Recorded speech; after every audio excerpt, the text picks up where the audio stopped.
Hello everyone. In this tutorial, we're going to demonstrate a MapReduce application using Hadoop, Java Clips, and we'll run it in a Cloudera VM. In this, I'm going to write a MapReduce program to count the number of votes for a country, Utopia, which have 5 candidates.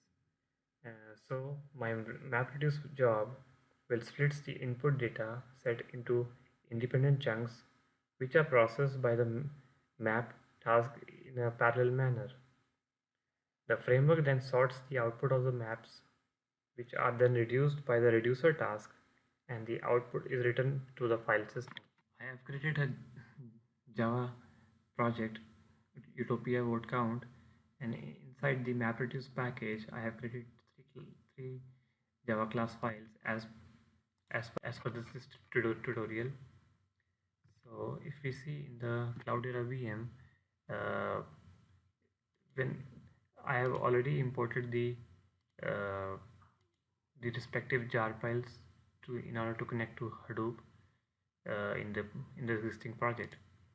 So the next step should be we need to export the Java runnable jar file. Inside this jar file, click next, and choosing this class path and the project, I have already created a Utopia code voteCount1.jar, and it is present in my user directory.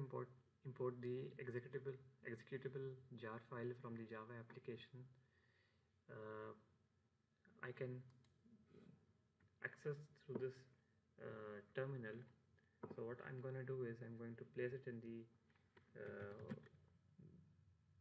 I'm going to use this as an input along with the two both files which are the text file having the vote counts. So my Utopia vote count 1.jar file is in the directory home Cloudera Eclipse workspace. I'm going to use in my yarn command.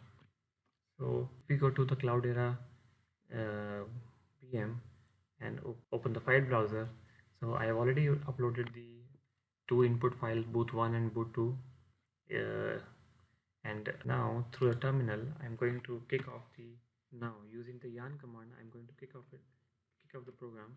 If you notice the syntax, yarn, then jar, then the exported executable jar file, and then MapReduce is my package name dot vote count application, the same as vote count application in the clip, then the input path, and then the output path. Right, if I run this, it's connected to the resource manager, and if you notice, they have provided with a link through which you can track the job. If you open that link, the job has been accepted. If you notice, the job has been running and accepted. If I refresh it, yeah, the job has been succeeded now. And if I go to File Explorer, let's do a refresh.